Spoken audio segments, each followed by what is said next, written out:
এমন দৃশ্য সন্ধ্যার। তবে রোববার একটা টিকিটের জন্য সমর্থকদের ক্ষোভ ছিল দিনব্যাপী। শুরু থেকেই গোছানোর গল্প, বাস্তবতা সর্বত্রই অগোছালো, সমন্বয়হীনতা।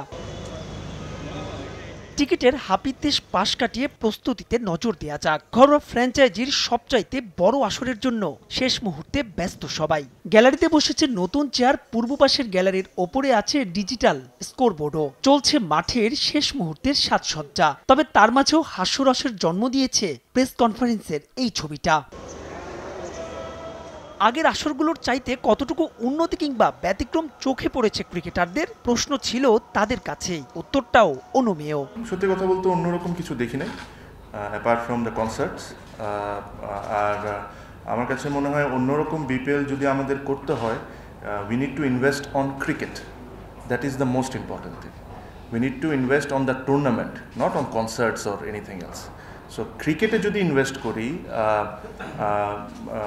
আর টুর্নামেন্টে যদি ইনভেস্ট করি, তখন আমরা বলতে পারবো যে এটা নতুন করে বিপিএল। টু বি অনেস্ট, সবকিছুই শোনা, সবকিছুই শুনছি যে পরিবর্তন হবে, এটা হবে, ওটা হবে। দেখতে চাই যে অবশ্যই পরিবর্তন কিছু দেখতে চাই, বাট এটা আপনার যতক্ষণ আমরা চোখে না দেখছি বা ফিল না করছি ততক্ষণ আসলে বলা মুশকিল যে এটা আসলে ডিফারেন্ট কিছু হতে যাচ্ছে কিনা। মিডিয়া গেটের সামনেই চোখে পড়ল তোরণ, তবে সেটা কনসার্টের, যা শেষ হলেও সরিয়ে নেওয়া হয়নি। অবশ্য ক্রিকেটারদের দৃষ্টি মাঠের খেলায়, করলেন সমালোচনাও। যারা অর্গানাইজার তাদের হাতের উপর কি থাকে?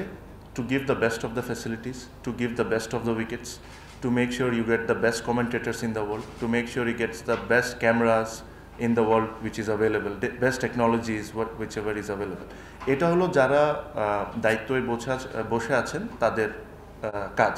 বাট ওনারা কোনোদিন এটা ডিসাইড করতে পারবেন না আসলে খেলা 200 রানের হবে না 60 রান হবে। ওটা রেসপন্সিবিলিটিটা টিম অ্যান্ড প্লেয়ারদের নিতে হবে। এর আগের আসরগুলোতে ট্রফি নিয়ে ফটো সেশন দিয়েছিল বাড়তি উন্মাদনা, এবার হয়নি তাও। সবকিছু মিলিয়ে এখন পর্যন্ত তাই এই বিপিএল যেন কাজীর গরু, কেবল কেতাবেই আছে, গোয়ালে নাই। রংতুলির আচরে জুলাই আগস্টে হতাহতদের সম্মান জানানোর চেষ্টা, পরিবর্তিত পরিস্থিতিতে নতুন বাংলাদেশে বিপিএলের নতুন চ্যালেঞ্জ। তবে সেই টুর্নামেন্ট মাঠে গড়ানোর আগেই ফারুক আহমেদের বোর্ড নানা আলোচনা সমালোচনায় বিদ্ধ।